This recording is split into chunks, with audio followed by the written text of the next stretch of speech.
ভালোবাসো আমারে। যখন স্বার্থ শেষ তখন আর তোমাদের ভালোবাসা পাইনি আমি। হ্যাঁ, এমন কেন তোমরা? ওই প্রবাসের মাটিতে অসুস্থ হয়ে গেছি আমি।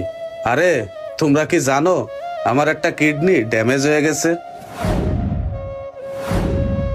আমি আর চিকিৎসা করতে করতে দিন আদায়িক হয়ে গেছি। এসব কথা আমি একবারও জানাইছি তোমাদেরকে? এ জয়, জানাইছি তোদেরকে?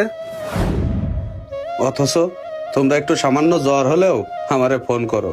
আরে বলতে পারো সামান্য জ্বরের খরচ কি 20,000 টাকা?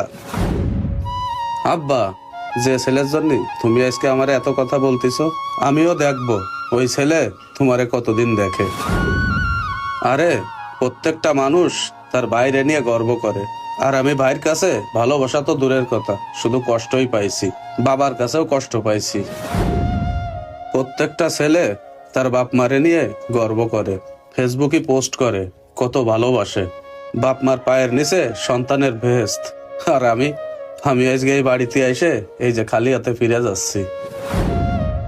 কেন, তোমাদের কাছে কি আমার একটু মূল্য নেই? আরে এই প্রবাসীরা কি মানুষ না? শোনো, এই বাড়ি আমার দরকার নেই। তুমি বলছিলে না যে এর থেকে বড় বাড়ি আমি বানাবো? আরে ওই আল্লাহ যদি আমার নসিবে রাখে তা আমি ঠিকই এর থেকে বড় বাড়ি করে দেখাবো। ওই প্রবাসের মাটিতে আমি খাটতে খাটতে এই চামড়াটা কালো বানাই ফেলেছি।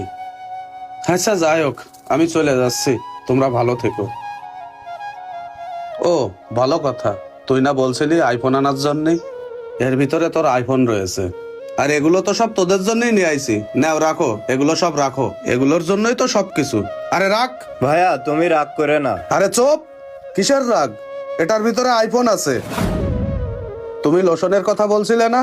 লোশনও আছে এর ভিতরে। আর শুধু তাই না, জায়নামাজের কাপড় আছে। ছোট বোন মেকআপের কথা বলছিল, সে মেকআপটাও আছে। আর শুধু তাই না, ছোট বোন একটা কানের দুলও চাইছিল, সেটাও আছে। এগুলো সব তো তোমাদের জন্যই নিয়ে আইছি, এগুলো তো আর আমার জন্য নিয়ে আসিনি। রাখো তোমরা সবকিছু, থাকো, আমি চলে গেলাম। আব্বা, বড় ভাই তো চলে যাচ্ছে, বড় ভাইরে ডাক দাও। চলে গেলি তো আর মাসে মাসে টাকা পাবান না। তুই ডাক দে। আমি ডাক দিলে আমারে বক পেনে, তুমি ডাক দাও। এ আশরাফুল, এদিকে আয় বাপ, শোন। আয় বাবা, আমার কাছে আয়। অত রাগ করিস কেন? তুইও আমার সন্তান, এও আমার সন্তান। বাপ, তুই যেদিনকে দুনিয়ায় আইছিস আমি বিশাল খুশি হয়েছি। আজকে তোর মায়ের কথা খুব মনে পড়তেছে। তুই কি সত্যি আমাকে ছেড়ে চলে যাবি বাবা? সত্যিই আব্বা, তোমরা খুব ভালো নাটক করতে পারো। তোমরা ভালো করেই জানো যে আমি যদি চলে যাই তাহলে তো আর টাকা